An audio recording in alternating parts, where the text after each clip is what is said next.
I'm a 28-year-old guy who walked out of my own engagement party last night, and my phone hasn't stopped buzzing since. I'm trying to wrap my head around everything before I lose it completely. I need some outside perspective. I've always been careful with relationships. My buddies call me Cautious Carl because I never dive in without thinking things through. I'm the guy who looks for warning signs, takes it slow, and makes sure everything feels right before moving forward. That all changed when I met Lena 2 years ago. We connected on a dating app, and honestly, she was way out of my league in terms of looks. I went into our first date expecting to be ignored afterward, but we ended up chatting for hours. She's sharp, charismatic, and has this laugh that lights up a room. I was hooked from the start. Things moved quickly after that. We were living together after just 8 months, which was fast for me. After nearly 2 years, I proposed at her favorite scenic overlook during a hike. She said yes, tears in her eyes, and some strangers even snapped photos for us. I thought we were golden, but then things got messy. Lena's family has money, not billionaire level, but country club memberships and annual trips to Europe kind of money. Her dad, Victor, runs a wealth management firm that handles retirement plans for companies across the state. He's successful and never lets me forget that I'm not. I own a solar panel installation company, started it 3 years ago after learning the trade. I've got 4 employees and consistent work. I'm proud of what I've built, but Victor always treats it like a hobby. "How's the panel business?" he'll ask, like he can't be bothered to remember what I do. Lena always told me to brush it off, saying she didn't care about status. I believed her. Our engagement party was last month at their country club. It was a nice event, 70 guests, open bar, a jazz trio in the background. Everything seemed fine until I saw him walk in. Theo, Lena's ex from college, who she dated for 4 years. He's a tall, polished guy who works in finance and drives a car worth more than my entire net worth. I nearly spit out my drink. "Why's your ex here?" I asked Lena when I found her chatting with some relatives. She looked at me like I was being absurd. "His family knows mine. It would have been rude not to invite him." "You didn't think to tell me?" I pressed. "I didn't think it was a big deal," she said. "We broke up ages ago." But the way she kept glancing at him across the room felt like a big deal to me. I told myself I was overthinking it, trying to focus on the party. I mingled, thanked guests, and ignored Victor introducing me to his golf friends as Lena's fiancé who works with solar stuff. Real classy. About an hour in, I realized I hadn't seen Lena for a while. I checked the main room, the patio, even asked her friends. No sign of her. There was a hallway leading to some smaller rooms near the coat check. I hadn't looked there yet, so I headed over, just wanting to find my fiancé for some photos. That's when my world turned upside down. I turned a corner and saw Lena and Theo in a small alcove by the coat room. They were standing close, his hand on her hip, and they were kissing, not passionately but definitely a deliberate kiss. They didn't notice me at first. I stood there, frozen, like someone had poured cold water over me. My brain couldn't process it. Theo saw me and stepped back, fixing his tie like it was no big deal. He gave me this smug half-smile that made my blood boil. Lena turned, and her reaction hit me harder than the kiss. She didn't look guilty or sorry, just annoyed, like I'd interrupted something trivial. "Carl," she sighed, "don't blow this out of proportion." I found my voice. "What's happening here?" She rolled her eyes. "It was just a quick goodbye kiss. We have history. It's not a big deal." "You're kissing your ex at our engagement party," I said, trying to make sense of it. "It was barely a kiss," she shot back, touching up her lipstick. "We dated for 4 years, Carl. We're still friends." "Don't be so insecure," Theo chimed in, hands in his pockets. "Yeah, man, we were just reminiscing. No need to make it weird." Something in me shut off. I felt strangely calm, like I was watching this happen to someone else. I nodded, turned, and walked away. "Carl," Lena called after me, "don't you dare make a scene." I didn't look back. I grabbed my coat and walked out to my car. By the time I reached the parking lot, my phone was blowing up. Lena's texts, "Where are you? Answer me, you're being so immature. My dad's asking where you went. You're embarrassing me." I turned off my phone and drove. I didn't know where I was going, just away. I ended up at my friend Nate's place. He took one look at me and knew something was wrong. "What happened, man?" he asked. I spilled everything on his balcony. He listened quietly, not interrupting or offering advice. When I finished, he asked, "What now?" "I can't marry her," I said. He nodded. "Stay here as long as you need." So there I was, crashing on Nate's lumpy gaming couch, wondering what comes next. The next morning, my phone was flooded with notifications. Missed calls, texts, voicemails from Lena and Victor. Lena's texts went from angry, "How could you embarrass me?" To defensive, it wasn't what you think. To pleading, please talk to me. Victor's voicemails were worse. One was a lecture. You need to apologize to my daughter for walking out. We had out-of-town guests. Another tried to sound reasonable but dripped with condescension. I get that you're upset, Carl, but this isn't how adults handle things. Call me. I ignored them all and turned my phone off again. Alone at Nate's while he was at work, I started reflecting on our relationship. Lena's little digs about my business, when you land bigger contracts, or once you can hire more people, always made it feel like I wasn't enough. Around her wealthy friends, she'd introduce me as Carl, he runs his own company, but never explained what I did like she was ashamed. I started seeing red flags I'd overlooked because I was so smitten. By 3 p.m., I decided to grab my stuff from our apartment while Lena was at work. I texted my employee Derek to help me move, and he showed up with his truck. We packed my essentials, clothes, laptop, some personal items in 2 hours. Before leaving, I left my grandmother's ring, the one I proposed with, on the counter with a note. Goodbye, kiss. Then I blocked Lena's number and socials. I knew she'd try to spin this, make me feel crazy, or talk me into staying. I wasn't having it. That night, Lena showed up at Nate's looking for me. I was out grabbing food with Derek, but Nate texted, "Your girl came by, crying. I said you weren't here. She thinks I'm lying. Heads up." When I got back, there was a letter taped to his door. It was a long, messy apology from Lena, claiming the kiss was a spur-of-the-moment mistake, that Theo meant nothing, and begging me to call. I ripped it up and tossed it. The next day, I canceled wedding vendors. I'd paid for half the deposits, despite Victor covering most of the wedding. Most vendors were understanding. Some even offered partial refunds when I explained why. While finishing the last cancellation, I got a call from an unknown number. I almost ignored it, thinking it was Lena, but I answered. It was Theo. "Carl, don't hang up," he said. "We need to talk." "Nothing to say," I replied. "It wasn't planned," he insisted. "We were just talking about old times and it happened. It didn't mean anything." "So you just kiss all your exes?" I asked. "At their engagement parties," he sighed. "It was a mistake. Lena's a wreck." "She loves you. Why do you care?" I asked. After a pause, he said, "I don't want to ruin someone's relationship. It's not right."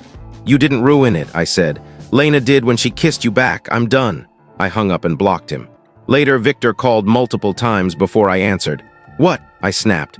"We need to discuss you and my daughter," he said, all business. "We're done." "Don't be rash," he said. "Mistakes happen. Lena regrets it." "Does she regret the kiss or getting caught?" I asked. After a pause, he said, "I know you're upset, but we could work something out quietly. Your business could use a boost, maybe a loan to grow." I laughed. "You're bribing me to stay with your cheating daughter." "I'm offering help in a tough time," he said. "No thanks," I said and hung up. I couldn't figure out why Victor cared so much about our engagement. He didn't even like me. But I was done caring about their agenda. I'm staying at Nate's, piecing my life back together. I've told a few friends what happened but haven't trashed Lena publicly, just been honest when asked. I'm not angry anymore, just done. Seeing her with Theo flipped a switch in me. I gave that relationship everything and it wasn't enough. She wanted something else. What stings most isn't the kiss, it's how she acted like I was the problem for being upset. No remorse, just irritation. For now, I'm taking it day by day. I've got a lead on an apartment for next week. But am I overreacting here?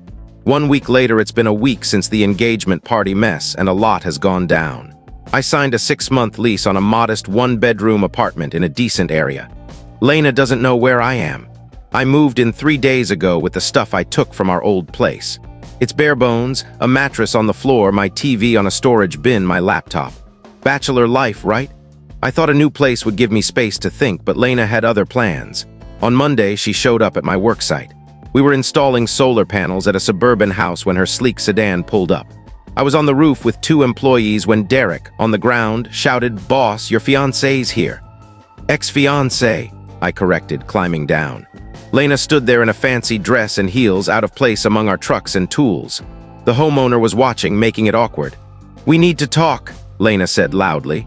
"I'm working," I replied, pointing to the obvious job site. "You've been dodging me," she said. "You moved out without a word. You're acting insane." I stayed calm. "I'm acting like someone who saw his fiancée kiss another man. What did you expect?" She glanced at the homeowner, then lowered her voice. "It was nothing, a dumb mistake. 1 kiss, you're throwing away 2 years over it." "If it was nothing, why do it?" I asked. "Theo and I were catching up. He leaned in. It just happened." Same tired excuses. I said nothing. I turned to leave. So that's it, she called. 2 years and you're done? Yep, I said, walking away. Unbelievable, she snapped. You know what, this is for the best. I was settling anyway. Settling? I asked, curious. She gestured at my work gear. Look at you crawling on roofs, driving that junky truck, scraping by. You think that's the life I want, the man I deserve? I smiled. No, I don't think that's what you deserve. Her face flickered like she didn't expect that. You deserve exactly what you're getting, I said, and I deserve better. The homeowner, an older woman, muttered, Ooh, burn. Lena's face reddened. You'll regret this. No one will love you like I did. That's the plan, I said, nodding. I turned to my crew. Back to work, guys. Lena sped off, tires screeching. Her words stuck with me. Had she always seen me as less than? That evening, I got a text from an unknown number. Hi, Carl, this is Myra, Theo's girlfriend. We need to talk. Theo had a girlfriend? I was floored but agreed to meet Myra for coffee the next day. Myra, a graphic designer with bright purple hair, got straight to it. Theo's been cheating on me with Lena for months, she said, showing me her phone.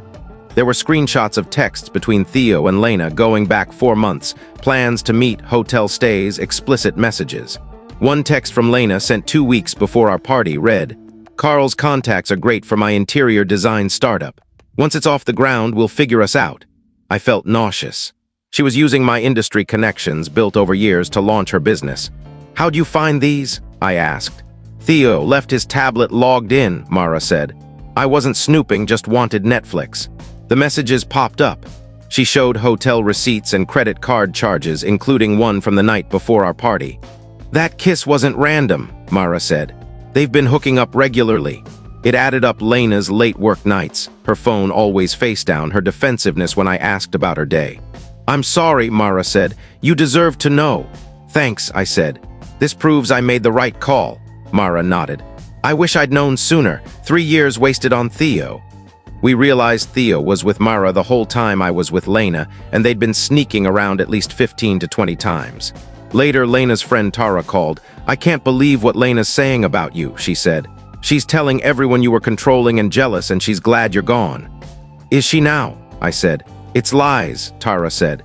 I suspected her and Theo for a while. I should have told you. You knew. Not for sure, she said. I saw them at a restaurant 2 months ago when she said she was with her mom. She got mad when I asked and made me promise not to tell you. Even her friends knew something was up. There's more, Tara said. Lena's throwing a freedom party this weekend at a downtown club, celebrating dodging a bullet. Theo's her date. Good for them, I laughed. Let them have fun. Tara emailed me the Evite captioned, finally free and thriving. I forwarded it to Victor without comment. 10 minutes later, Victor called. What's this about? He demanded. Thought you'd want to see what your daughter's doing while you're trying to save our engagement, I said. She's celebrating with the guy she cheated with. After a pause, he said, this is unacceptable, and hung up. I wasn't going to Lena's party, obviously, but Victor's reaction, after everything I've done, stuck with me. Something was off. So I called my friend Quinn, a local business reporter. Heard anything about Victor's firm? I asked. Wait, you don't know? Quinn said. They're under state investigation for compliance issues. It's hush-hush, but serious. Clients are pulling out. Why? I explained briefly. Suddenly it clicked. Victor needed our big wedding to look stable while his firm was crumbling. I texted Victor, I know about the investigation. No reply for an hour. Then my doorbell rang. It was Victor, somehow at my new apartment. Carl, he said smoothly, we got off on the wrong foot. Can we talk? Against my better judgment, I let him in. My place is a mess, mattress on the floor, folding table, cheap chairs. Victor sat like he was afraid to touch anything. I know you're upset with Lena, he said. What she did was wrong, but it can be fixed. Wrong, I laughed. She was kissing her ex at our party, he pressed on. Mistakes happen, she regrets it, we're practically family. I'd hate to see your business struggle when I could help. My business is fine, I said. It could be better, he countered. I know developers who want solar, big projects. In exchange, you stay quiet and work things out with Lena. You want me to pretend she didn't cheat? I asked. People move past mistakes, he said. I shook my head. Hard pass. His tone shifted. I tried being reasonable. But since you brought up the investigation, know that leaks could hurt you too. Your supplier gets financing through my firm's subsidiary. One call and your terms could change. My stomach sank. Losing my supplier's credit would tank my business. So this is you, I said, threatening my livelihood because your daughter cheated, father of the year. I'm protecting my family, he said, standing. Consider my offer, clients for discretion and reconciliation, or face the consequences. After he left, I spent hours calling other suppliers, checking prices, building a backup plan. It'd cost more, but I could survive. Going back to Lena to save my business felt worse than losing everything. I'm not trashing Lena to everyone, just being honest when asked. I'm not even mad at her anymore, just glad I dodged a bullet. But Victor's threats have me on edge. My business is my life and my employees rely on me. Catching that kiss saved me from a bad marriage but opened a new can of worms. Life's wild, right? 2 weeks later, it's been 2 weeks since the chaos. Lena's freedom party happened this weekend, and it was a disaster for her. Per Tara, Lena arrived with Theo, telling everyone I was possessive and toxic, and she was glad to be free. An hour in, Victor stormed in, confronted them on the dance floor, and tore into them. He called Theo a leech and Lena ungrateful, then said her credit cards were cut off. Her allowance was gone, and she had 2 weeks to move out. Lena screamed that he couldn't control her. Bouncers kicked them all out. The next morning, Lena texted from a friend's phone, begging to talk, saying Theo manipulated her and she made a huge mistake. I didn't reply. Later, Mara called. Heard about the party? She asked. Tara filled me in. There's more, she said. Theo tried crawling back to me, saying Lena was crazy, that their hookups were casual and she got clingy. What you say? Told him to get lost, she said. Thought you should know they're already imploding. Karma's working overtime. Monday, my supplier called. I braced for bad news, thinking Victor had followed through. Instead, they offered to expand my credit line because of my solid payment history and bigger projects. I was stunned. Later, I ran into a guy from another finance firm who mentioned Victor's company was in deep trouble, clients bailing, regulators circling. Victor was too busy saving his firm to mess with mine. That evening, Lena texted again. Carl, please, Dad cut me off. I need you. I blocked the number, not my problem. Weirdly, I'm doing better than ever. Losing Lena lifted a weight I didn't know I was carrying. I didn't realize how much I was trying to prove myself to her and her family. Now I'm free. My business is growing. I adopted a dog, my apartment's coming together, and I'm talking to someone new, Ivy. A month ago, I was planning a wedding to someone who didn't love me, just what I could offer. Now I'm building a life that's mine. Sometimes the worst moments lead to the best outcomes. So, what are your thoughts on this story? Do you agree with what happened, or do you see it differently? Let us know your opinion in the comments. We'd love to hear from you. And if you enjoyed the video, make sure to give it a like, subscribe to the channel, and hit the bell icon so you don't miss any of our upcoming stories. See you in the next one.